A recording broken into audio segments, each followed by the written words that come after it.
Before your hands ever touch success, your mind has already either welcomed it or rejected it. Before your feet walk into a stronger life, your imagination has already either built a road toward it or raised a wall against it. This is where the real beginning lies. Not in the marketplace, not in the applause of others, not in fortune, timing, or favorable conditions. It begins in the private pictures you carry when no one is watching. It begins in the silent scenes you keep replaying. It begins in what you expect when you think of tomorrow, what you assume when you think of money, what you permit when you think of peace, and what you secretly conclude when you think of your own future. If the picture in your mind is weak, fearful, apologetic, and small, then your life will keep arranging itself around that frame, no matter how loudly you speak of wanting more. If the picture in your mind is clear, disciplined, governed, and strong, then little by little your conduct begins bending toward it with almost frightening obedience. This is why the law must be spoken directly and without softness. What you see in your mind is what you get in life. Most men never fully understand how much their inner picture is governing their outer world. They think life is mostly happening to them, when in truth they are daily cooperating with the very results they later claim to resent. They say they want wealth, yet inwardly keep seeing lack. They say they want peace, yet continue to imagine themselves interrupted, disappointed, and under pressure. They say they want influence, yet still picture themselves shrinking, apologizing, and standing at the edges of rooms they were meant to enter with quiet authority. They say they want discipline, yet keep imagining themselves as men who always drift, always break the chain, always begin late, always return to the same old weakness. Then when life starts reflecting these inner assumptions back to them, they call it reality, when much of it was rehearsal long before it was experience. That is the danger. The mind does not wait for outer proof before it begins shaping your life. It starts shaping your life while you are still thinking you are only having thoughts. But thoughts repeated become expectations. Expectations become posture. Posture becomes choice. Choice becomes routine. Routine becomes life. So by the time the result is visible, the process has already been underway for a long time. A man who keeps seeing himself as one who almost makes it will begin living with hesitation. A man who keeps seeing himself as one who cannot hold money will become emotional with it. A man who keeps seeing himself as unworthy of respect will talk, choose, and tolerate accordingly. A man who keeps seeing himself as fit for clarity, strength, stewardship, and constructive peace will start living in ways that make those things easier to build and harder to destroy. In each case, the life is not appearing from nowhere. It is growing from image. This is why the battlefield is so much closer than most men imagine. It is not first out there. It is in the inward chamber where your imagination keeps sketching your future in secret lines. What you see there matters more than many people will ever admit, because the mind is not a harmless gallery of passing impressions. It is an engine room. It keeps taking your repeated thoughts and turning them into tendencies. It keeps moving your body, your speech, your moods, your standards, and your appetite into alignment with what you most consistently behold. That alignment is quiet at first. Then one day it becomes visible enough to be called a life. Now hear this with full seriousness. You do not rise first by accident. You do not collapse first by accident either. Long before a man ruins his finances, he has often been seeing money through fear, impulse, insecurity, or scarcity. Long before a man loses peace, he has often been letting confusion, resentment, or emotional noise live in his mind rent-free. Long before a man builds strength, he has usually started seeing himself as a man who can keep promises under plain conditions. The outcome may seem sudden to outsiders. It is rarely sudden inwardly. The mind had been practicing it, and this is exactly why so many men remain trapped in cycles they cannot explain. They tell themselves they want something better, but the inward picture remains loyal to something older. They want order, but still see themselves as naturally chaotic. They want prosperity, but still imagine themselves as men who always leak what they earn. They want confidence, but still rehearse old embarrassments and old defeats until those moments begin sounding like identity. Then they wonder why they sabotage their own progress the moment life improves.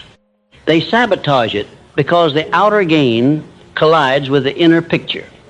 The life becomes larger than the image. When that happens, something usually gives way. If the image is not corrected, the gain is often what gets broken. That is why one of the most dangerous things a man can do is underestimate the authority of his own imagination. Weak men laugh at this because they think imagination is for children, dreamers, and poets.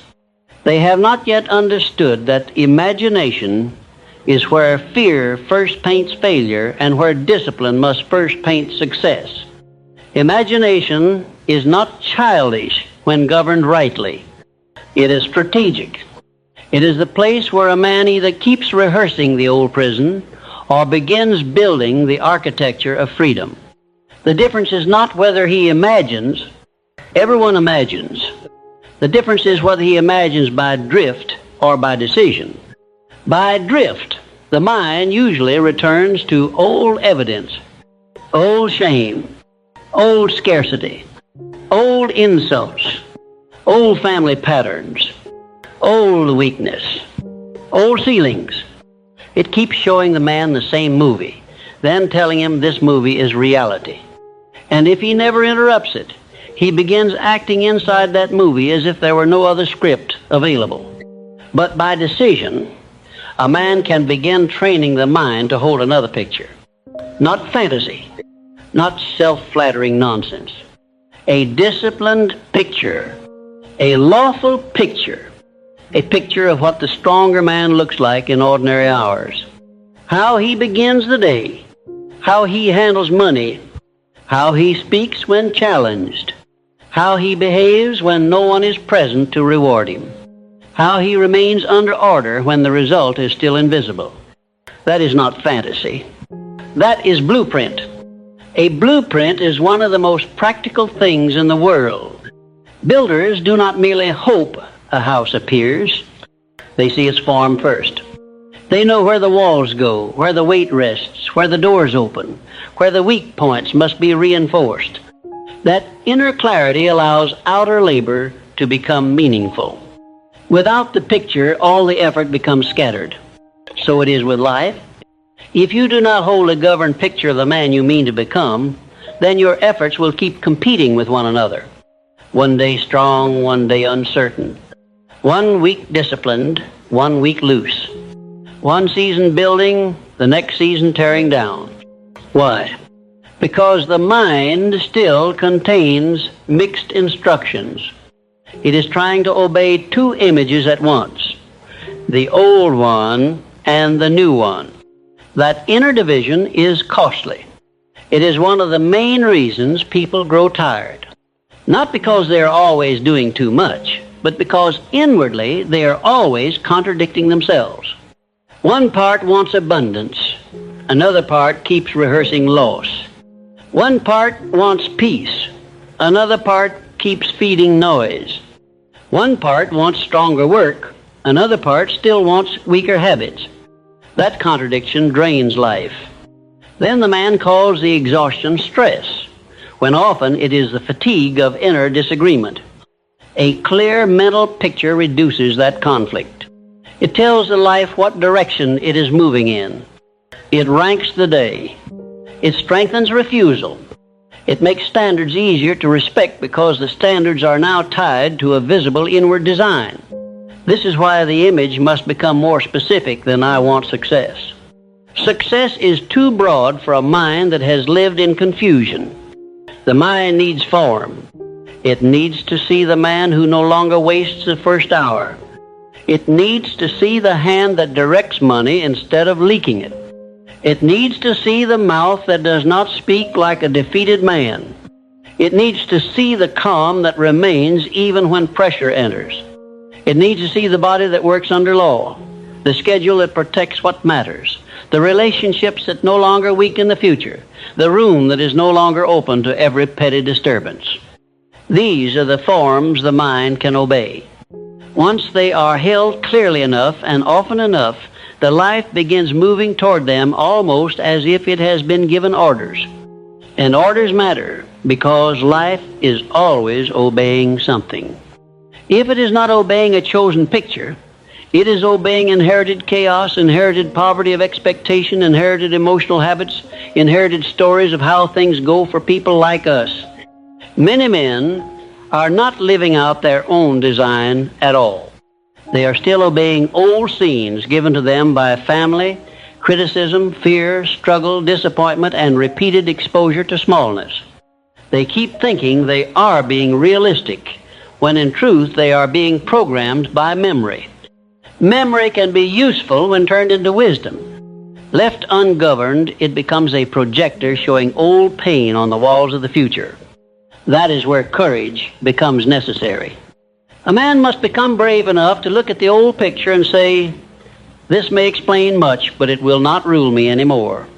He must become willing to stop feeding the inner scenes that keep shrinking him. He must become willing to challenge the thought that says, "This is just how you are." No, it may be how you have been trained. It may be how you have been behaving. It may be what your past kept showing you, but it does not have to remain the image that governs your future. That is the work. To stop letting old evidence sit on the throne. Now, because this work is so important, it must be done daily. Not because the mind is fragile in a childish sense, but because repetition is how authority is established. The old picture did not become strong in one day. It was repeated, heard, felt, agreed with, acted on. So the new picture must also be repeated, not with empty slogans, but with disciplined mental clarity, joined to disciplined action. A man returns to the image of the stronger life, and then lives in a way that proves he is serious about it. That combination is what rewires the whole inward atmosphere. The image says, "This is who we are becoming." The action says, "And here is today's evidence." Over time, evidence gives the image roots. This is also why the mind must be guarded from low influences. What you repeatedly hear, watch, admire, and emotionally participate in begins shaping the pictures that live inside you. If you constantly live near defeat, waste, cynical talk, weak standards, noisy confusion, and small expectations, then those things start becoming mentally normal. Once they become normal, your life begins accepting them with less resistance. This is one of the quiet ways men are kept small. Not always through one great trauma, but through steady exposure to a low mental atmosphere. The stronger man interrupts that. He becomes selective. He does not let every voice paint on his walls. And now we come to one of the hardest truths in all of this. The mind often resists a stronger picture at first. Why? Because the stronger picture demands a stronger man. If you keep seeing yourself living with order, then chaos must leave. If you keep seeing yourself building wealth, then waste must lose its rights. If you keep seeing yourself as a man whose work matters, then laziness can no longer speak like a trusted friend. The stronger picture threatens everything in you that is still loyal to the old life. That is why some men stop just as the new image begins getting clearer. They feel the cost of change and retreat, not because the picture was false, but because it was beginning to tell too much truth. Do not retreat there. Let the stronger picture expose what no longer belongs. Let it offend your old habits. Let it make weak speech sound unbearable. Let it make old emotional spending feel childish. Let it make excuse sound cheap. That discomfort is not proof you are wrong. It is often proof the old life is being challenged properly. And if you stay with a better image long enough, something beautiful starts happening. The old self becomes less persuasive. The old room becomes less attractive. The old language begins sounding foreign. The mind starts accepting higher order as normal. That is when the outer life truly begins changing. So examine what you have been seeing. Not what you say you want, but what you repeatedly picture. What kind of man do you keep showing yourself? What future do you keep expecting? What condition do you treat as just the way life is? Then take charge. Replace the vague, fearful, apologetic images with a disciplined design of the stronger life you intend to build. See it clearly. See it honestly. See the laws it requires. See the man it demands. Then begin acting in agreement with it until the image is no longer a wish but a governing pattern. Because the law remains severe and exact, whether you honor it or not. What you see in your mind is what you get in life. And once a man begins to understand that the mind is not a toy but a blueprint, he immediately runs into the next hard truth. The picture in the mind does not stay in the mind.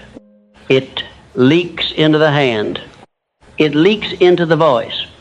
It leaks into timing, appetite, posture, confidence, spending, patience, and endurance. This is why two men can be given the same opportunity and produce two very different results. One sees increase and becomes sober, exact, and useful. The other sees increase and becomes excited, loose, and careless. One sees a delay and keeps building because his inner picture is still larger than the present silence. The other sees delay and begins collapsing because deep down his mind had already painted failure on the wall. The outer event may be the same, but the inward picture changes the way the man receives it. That reception then changes his conduct, and conduct is what life keeps multiplying. This is why you must stop thinking of your imagination as something harmless and private. It is one of the most powerful forces shaping your daily behavior. A man who repeatedly sees himself as one who is always behind will begin behaving like a late man. He will postpone what requires freshness, rush what requires thought, and create the very pressure he claims to hate. A man who sees himself as one who can never quite keep money will treat money like a temporary guest and send it away with his own hands. A man who sees himself as one who is always misunderstood will speak defensively, explain too much, and turn simple moments into heavy ones. A man who sees himself as disciplined, ordered, and fit to build something clean begins handling small things with more gravity. In each case, the mental picture becomes daily policy. Now, this is where many men get trapped, because they think the life changes first and the mind follows later. No. Often the mind must be retrained long before the life becomes visibly different. A builder does not wait for the house to appear before he studies the plan. A commander does not wait for the battle to begin before he understands the field. The mind must be given its new instruction early, repeatedly, and with enough force that the old picture stops ruling by default. This is why occasional inspiration is not enough. A man may have one strong day, one clear insight, one fresh resolve, and still remain ruled by an old inward image if he spends the rest of the week feeding it. The new picture must become a repeated authority. It must become more familiar than the old defeat. Familiarity matters. The mind keeps moving toward what feels familiar, even when what feels familiar is painful. This is one of the crueler truths of human life. Men often do not sabotage themselves because they love pain. They sabotage themselves because pain is known, and the unknown asks more courage than they are used to giving. Financial order may be better than chaos, but if chaos has been familiar for years, then margin can feel strange. Peace may be better than turmoil, but if turmoil has been the atmosphere of the old life, then peace can feel unnatural enough to disturb the man. Strong opportunities may be better than small ones, but if smallness has been normal, then larger rooms can make the heart race in all the wrong ways.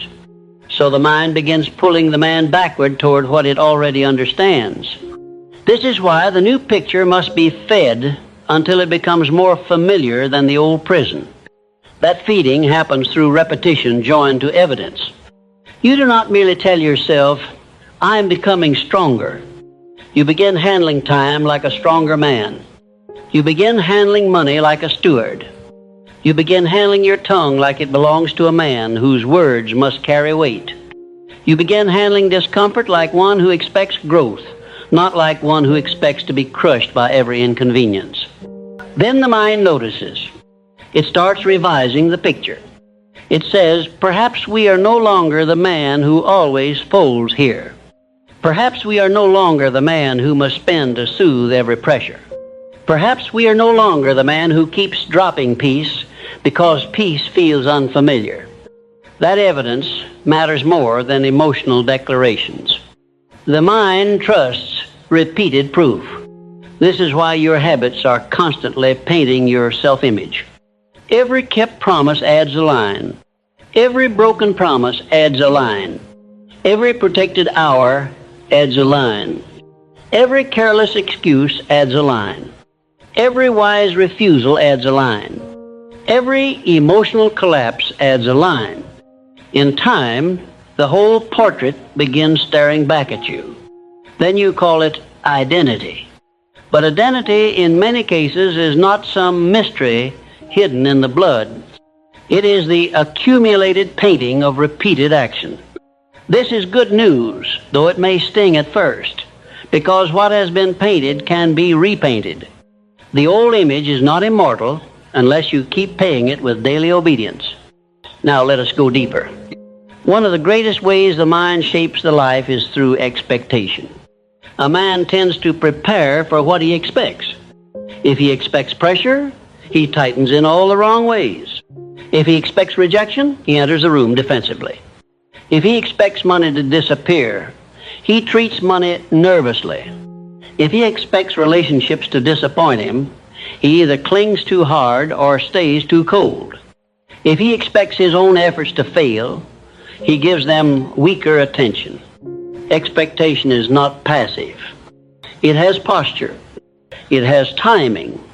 It has emotional tone. That tone leaks into everything.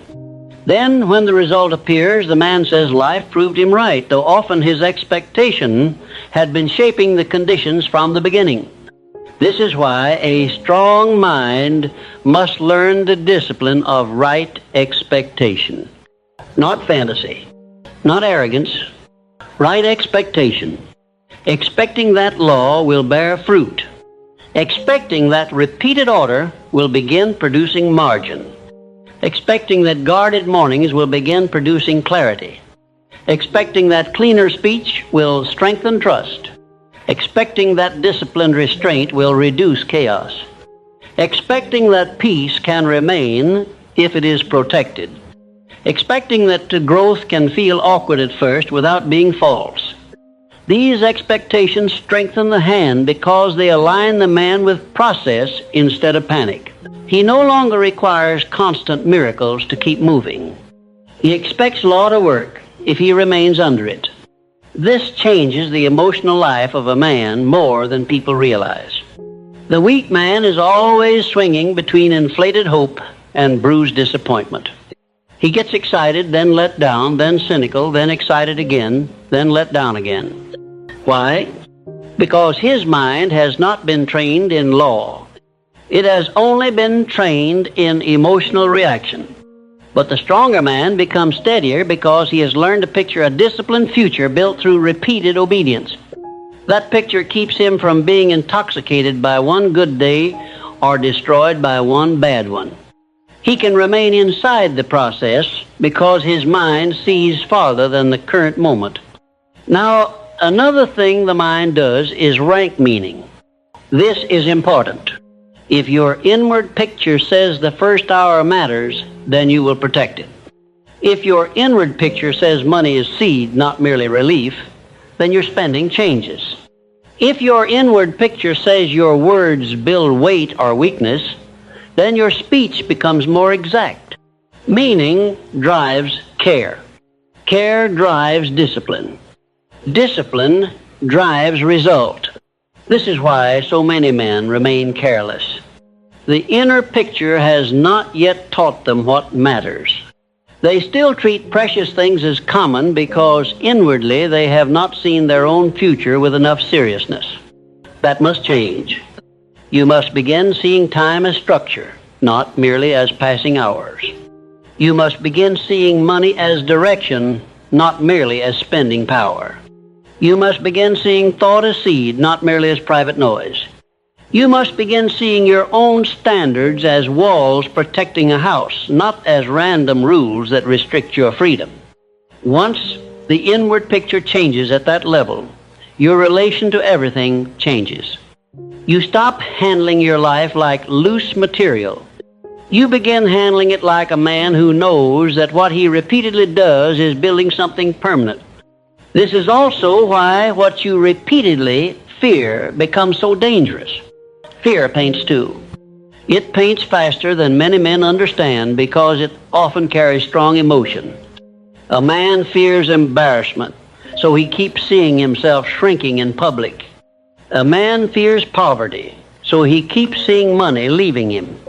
A man fears rejection, so he keeps seeing relationships failing.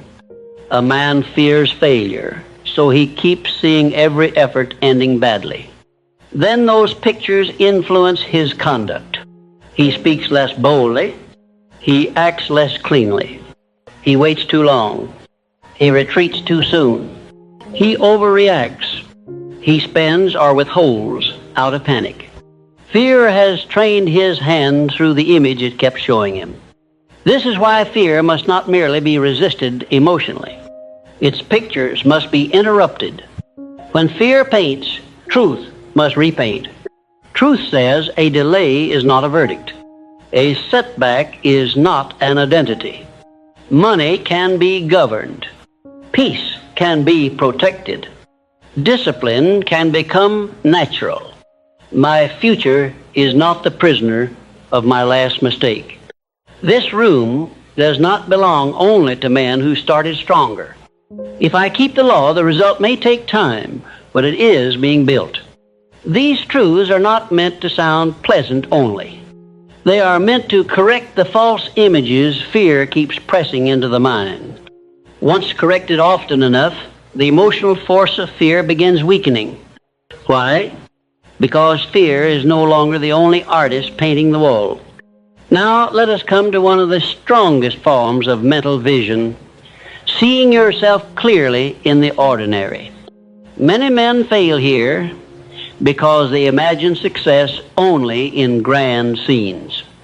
They picture the large results, the respect, the wealth, the room, the achievement. Fine. But they do not picture the plain Tuesday that must support those things. They do not see themselves rising when the day is dull. They do not see themselves keeping the budget when no one is impressed. They do not see themselves controlling their tongue when irritation rises. They do not see themselves staying with the work when the process has become repetitive. Without those inner scenes, the mind still thinks success is an event rather than a lifestyle. Then it gets offended when ordinary discipline is required. This is why the stronger picture must include the ordinary. See yourself in the first hour, not merely at the finish line. See yourself directing the dollar, not merely enjoying the account. See yourself remaining quiet under criticism, not merely receiving praise.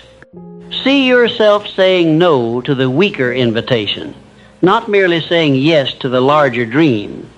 These pictures educate the life. They prepare the hand for the actual daily form success takes. Otherwise, a man remains emotionally excited about outcomes but mentally untrained for stewardship.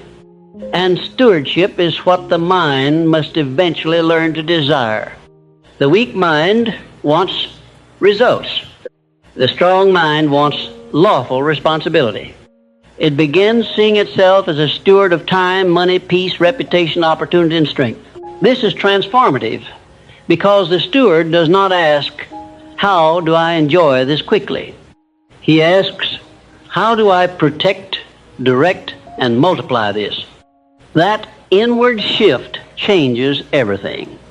A man who sees himself as a steward handles the same day, the same dollar, the same habit, the same conversation, and the same opportunity very differently than a man who sees himself as a struggler, a victim of weather, or a temporary visitor in his own future. Now there is another practical piece of this law that men often ignore. What you see in your mind also shapes how much pressure you can endure without changing shape. The man who has no clear inner design is easily thrown by outer events. A criticism can reduce him. A delay can confuse him. A setback can make him question everything. But the man whose mental picture is clean remains steadier. He may still feel the blow, yes. But the blow does not get to redraw the whole map. He knows what he is building. He knows what the day is for. He knows what belongs in his life and what does not. This keeps him from becoming emotionally homeless each time the outer weather changes. That steadiness is one of the greatest hidden powers in life. It saves years. It prevents foolish decisions made under temporary disappointment. It keeps a man from turning one hard week into a whole new philosophy of surrender. It keeps him from spending, speaking, and choosing from the lowest emotional point of the day. All of this begins in the mind. Not because the mind replaces law, but because the mind tells the man what law is even for. So now the demand becomes direct. Stop letting inherited fear furnish your mental rooms. Stop seeing yourself through the blur of old mistakes. Stop allowing yesterday's pain to paint tomorrow's horizon. Stop giving more inner attention to what weakens than to what can be built. Choose the stronger picture and return to it until it becomes familiar enough to shape instinct. See the life you mean to build in ordinary detail. See the order. See the stewardship. See the peace that is guarded, not accidental. See the money that is directed, not emotional. See the standards that remain. See the man who does not crumble simply because the day is difficult or the process is plain. Then live in agreement with that picture until the mind stops arguing with it. Because once the mind accepts a governed image as normal, the whole life begins reorganizing around it. The law is severe, but it is also merciful. It means you are not doomed to keep repeating the old result if you stop feeding the old picture. It means your future can become different because the blueprint can become different. And once the blueprint changes deeply enough, the structure eventually must follow. That is why the title is not exaggeration. It is instruction. What you see in your mind is what you get in life. Once a man begins to understand that the picture in the mind shapes the pattern of the life, he faces the next and more demanding lesson. It is not enough to see something greater once. You must hold it long enough for it to begin ruling your conduct on ordinary days. This is where most men lose the life they say they want. They have moments of vision. They see themselves stronger, wealthier, calmer, more disciplined, more respected, more exact, more useful. For 1 hour, for one evening, for one bright stretch of thought, they feel close to that future. But then the old picture returns. The old picture of delay, of weakness, of being behind, of being the man who almost gets there but never quite learns how to stay. And because the old picture is still more familiar, it regains the throne. Then the hand follows it. The mouth follows it. The schedule follows it. The money follows it. The relationships follow it. And the man wonders why he keeps touching a better life without being able to live inside it for long. That is why mental vision must become more than inspiration. It must become government. A passing glimpse of a stronger future has some value, yes. But a passing glimpse cannot govern a week full of pressure, temptation, interruptions, plain work, and emotional weather. Only a repeated picture can do that. Only a picture returned to often enough, respected long enough, and obeyed practically enough can begin to set the tone of a whole life. This is why the mind must be trained like a field and guarded like a city. If it is left unattended, old thoughts return like weeds. Old fears return like squatters. Old scenes replay themselves until they again begin feeling like truth. The disciplined man does not permit this. He does not let whatever appears inwardly take the best chair. He chooses what remains. This is one of the deepest forms of self-command in the world. To decide, this is the life I am building. This is the man I am becoming. This is what belongs in my mind now. Such decisions sound simple when spoken, but they are costly in practice. They require a man to interrupt the old picture every time it appears with authority. They require him to stop rehearsing defeat just because defeat is familiar. They require him to stop mentally returning to old humiliations and using them as evidence against tomorrow. They require him to stop imagining himself in smallness when the law is calling him into something larger. This work is quiet. No crowd applauds it. Yet this hidden discipline is often where the whole future turns. Now here is the cruel trick of the old picture. It often wears the face of realism. It says, I'm just being honest. I know how life works. I've seen this before. I don't want to get my hopes up. This is probably too much for me. Men like me don't live in that kind of world. Notice what is happening. The old picture is not merely trying to stay alive. It is trying to sound wise. It wants the dignity of caution while keeping all the authority of fear. If a man does not learn to challenge this voice, he will keep calling limitation, maturity, and then wonder why his life never grows large enough to match his longing. This is why the stronger mind learns to ask, is this truth or is this old pain painting the future? That question can save years, because many men are not being realistic when they think small. They are being historically loyal to what they have already known, loyal to what has already hurt them, loyal to the emotional weather of weaker seasons. But history is not prophecy unless you keep obeying it. That is one of the most liberating truths a man can ever learn. The past may explain your current instincts, but it does not get to rule your next decision unless you hand it the pen. And handing it the pen is exactly what many men keep doing. They let old scarcity decide how to use present money.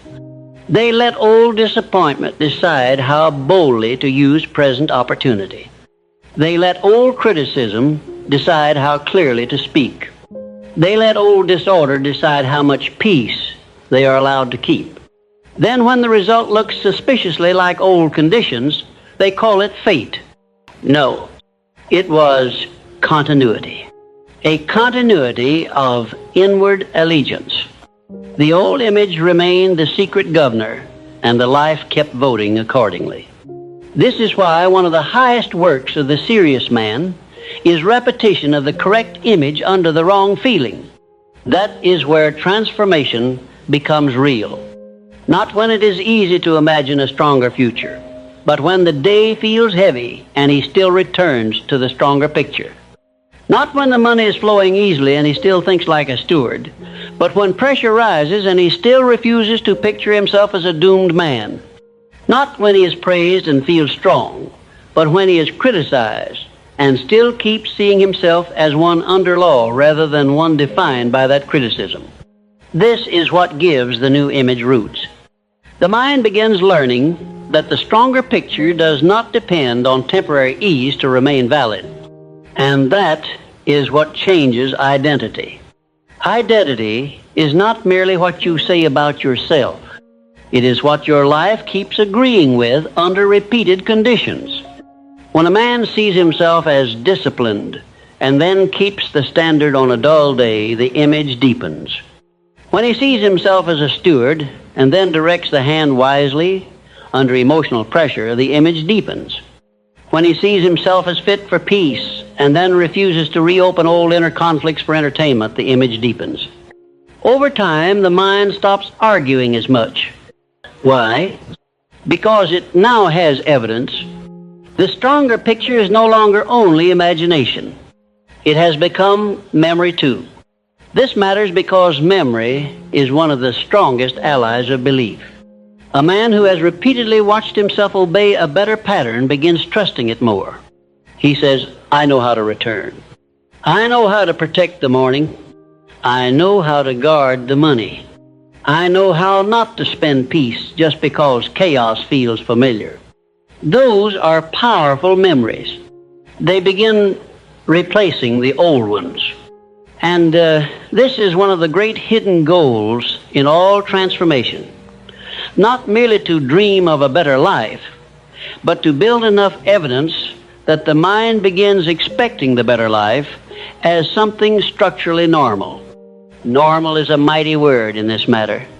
What feels normal eventually feels easier to repeat. If confusion is normal, order feels heavy. If emotional spending is normal, stewardship feels tight. If weak language is normal, strong speech feels theatrical. But once the stronger picture has been obeyed long enough, the whole scale starts shifting. Order begins feeling less like performance and more like rightful shape. Stewardship begins feeling less like restriction and more like dignity. Peace begins feeling less suspicious and more like home. This is when the life changes at the deepest level. Not merely because the man had a strong week, but because his whole sense of what is natural has been educated upward. This is also why environment matters so much. The picture in your mind does not live in isolation. It is always being strengthened or weakened by what you live among. If you keep sitting in atmospheres of complaint, scarcity, excuse, loose speech, and low expectation, then the stronger image inside you has to fight for oxygen. It can still live, yes, but the struggle becomes heavier. On the other hand, if you live among order, seriousness, usefulness, respect for law, respect for money, respect for thought, respect for time, then the stronger picture is reinforced. It begins feeling more plausible, more natural, more livable. This is one reason company can either hasten or delay a man's rise. People are always painting on one another's inward walls, whether they know it or not. So the stronger man becomes selective. He does not let every voice become part of his inner architecture. He does not let weak men explain his future to him. He does not let the smallness of others become his realism. He may still love people, serve people, and remain kind toward people, but he stops giving every perspective equal weight. He knows that what repeatedly enters the mind begins teaching the mind what to expect. That is too serious a matter to handle casually. Now let us go to another vital truth. What you see in your mind also shapes what you endure. A man with no strong inward picture cannot suffer meaningfully for long. He needs constant encouragement, constant signs, constant emotional fuel. But the man whose mind has a clear blueprint can keep building through quieter seasons. He can endure plainness because he still sees the structure he is building. He can endure delay because he has not mistaken silence for absence. He can endure correction because the picture he is serving is larger than the wound to his pride. This is one of the greatest benefits of a strong mental image. It makes obedience possible when feeling alone would have failed. That is why many men do not quit, because the task is too hard. They quit because the picture became too dim. They forgot what the ordinary day was meant to be serving. They forgot what kind of man they were trying to become. They forgot the deeper design. Then the work began feeling pointless. This is why you must keep returning to the inward picture, not as emotional entertainment, but as orientation. A builder looks at the plan again. A commander studies the map again. A serious man revisits the shape of the life he is building until the shape becomes too real to casually betray.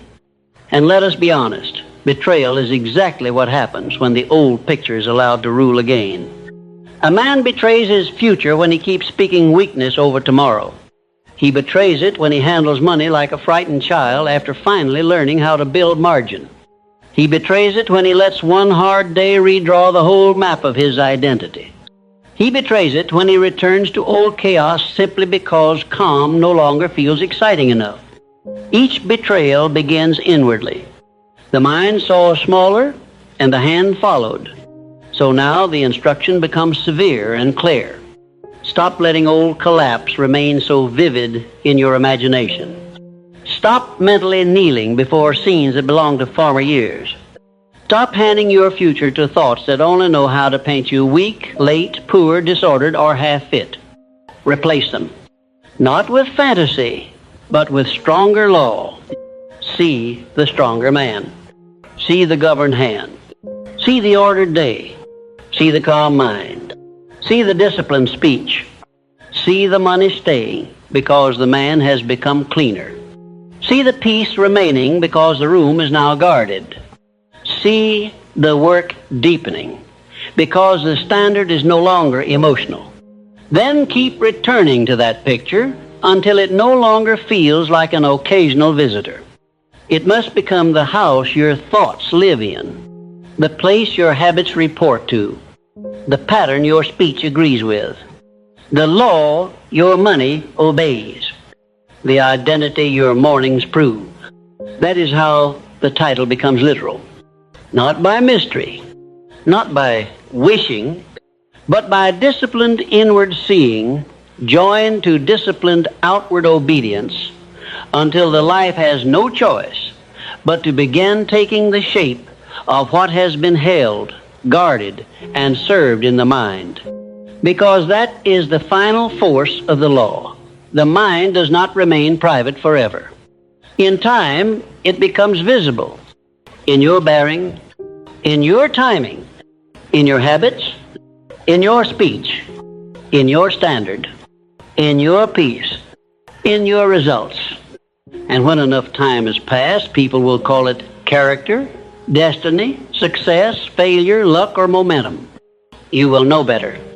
You will know that much of it was first a picture, repeated, believed, obeyed, and slowly made real. That is why you must now become ruthless about what your mind is allowed to keep seeing. Because whether you honor it or ignore it, the law continues working with exactness. What you see in your mind is what you get in life. And once a man understands that the mind is not merely a mirror but a maker, he comes to the final lesson, the one that separates the dreamer from the builder, the admirer from the possessor, the man who keeps reaching from the man who finally begins holding. It is this: the picture in your mind must become stronger than the pressure of your present conditions. If it does not, then every hard season, every delay, every disappointment, every insult, every lean month, every moment of fatigue will keep repainting your inner walls with the old colors of defeat. Then, even if you rise a little, you will keep living like a man prepared to fall. That is why so many touch better things, but do not keep them. They never learn how to make the inward image stronger than the outward weather. They let the day tell them who they are. They let the market tell them who they are. They let a hard week tell them who they are. They let one setback rewrite the whole map. And when a man keeps allowing events to define him, he lives at the mercy of movement instead of under the authority of law. This is the final weakness that must be broken. You must become a man who does not let temporary conditions paint permanent conclusions. A lean season is not a poor life. A delay is not a denied destiny. A criticism is not a definition. A mistake is not an identity. A slower chapter is not a smaller future. But if the mind keeps taking each temporary outer event and turning it into a permanent inner picture, then the life becomes unstable. One day high, one day low. 1 week determined, the next week broken. 1 month disciplined, the next month full of emotional surrender. That kind of life cannot build much because it is always being redrawn by the nearest discomfort. So now you must learn to hold the picture steady. Not because life